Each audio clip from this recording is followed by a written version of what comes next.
Jadi untuk satu hip hop tuh keresahan saya.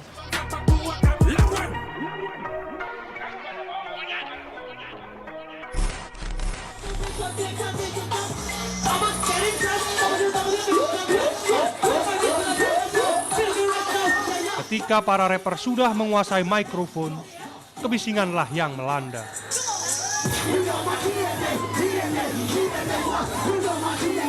Ini di Papua, bukan Surabaya, Yogyakarta, apalagi Jakarta. Bagi mereka, hip hop bukan monopoli ibu kota dan kota-kota besar lainnya. Hip hop adalah musik segala bangsa, termasuk mereka, anak-anak Papua.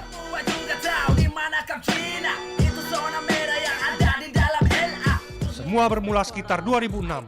Ketika itu, musik hip hop diperkenalkan di Papua oleh The Angki. Lalu muncul kelompok bernama Star East asal Timika, lalu Black Nation, Peace Melanesia, Antrabes, dan Black Gangsta. Bisa dibilang, inilah generasi pertama hip hop di tanah Papua.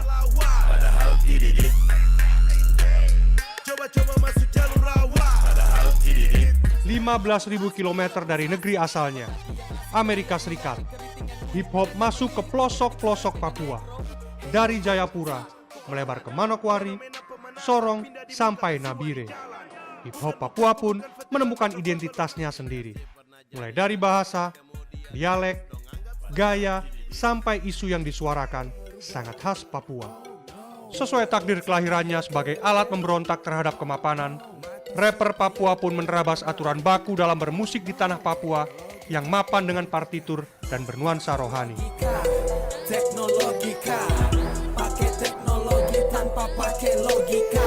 Orang Papua menyebut genre musik ini dengan sebutan lagu bicara-bicara, yang merujuk cara para musisi membawakan lirik dengan mengandalkan tutur kata yang cepat. Dan dia tidak membutuhkan proses, katakanlah proses pembelajaran yang panjang, ya. Cukup dengar, ya, mencoba meniru dan mencoba dan kemudian jadi, ya. Dia tidak membutuhkan mungkin penataan vokal yang kalau kita bilang orang paduan suara itu bernyanyi menggunakan suara head voice atau falset dan lain sebagainya, tidak. Dia cukup menggunakan modal suaranya saja. Yang penting bagaimana dia bisa lincah untuk mengucapkan kata-kata langsung jadi. Mereka mengawali semua dari jalanan. Semua serba otodidak. Bakat alam dipadukan dengan kepekaan membaca situasi, membuat musik mereka hidup dan berkembang. Rap mewakili keresahan pemuda Papua.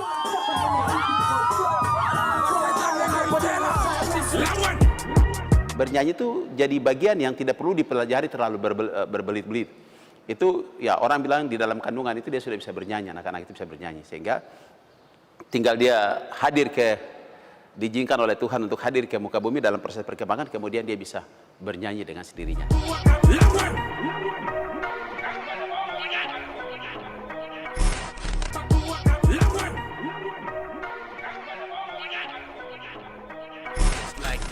Superior kangkung tumis, seluas gurun pasir menipu, hujan sehari keliru sama menempuh, sabar di level itu tekun menunggu, lesu diri yang keluhan karena satu.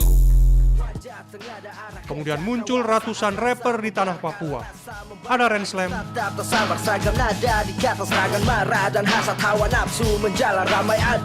Epo The Fenomeno, Theo EZT, Zonde, Gans,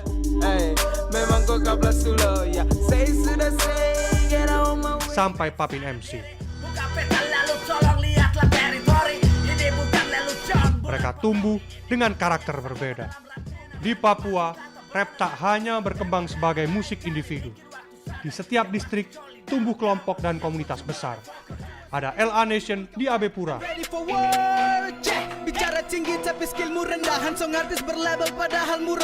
Ada Waina Finest di Waina.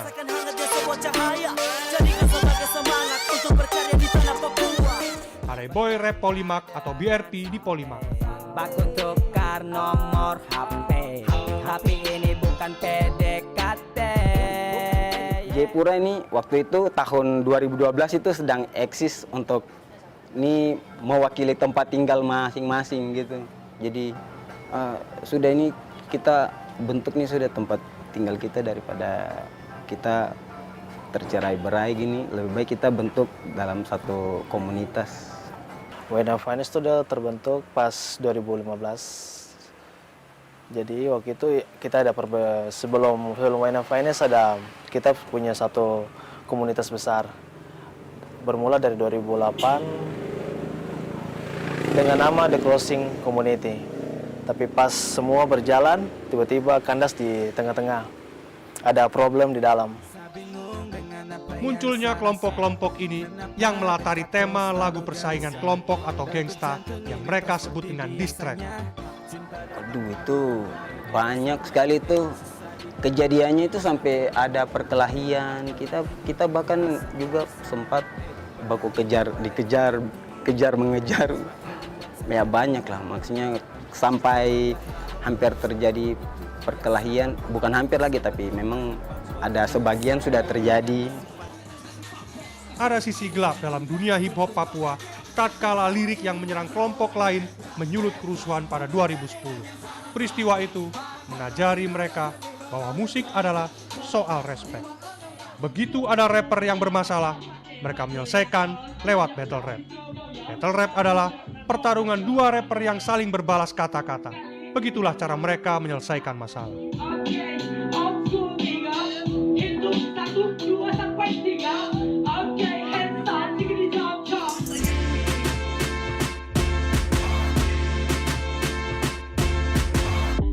Jadi untuk satu hip hop tuh keresahan saya.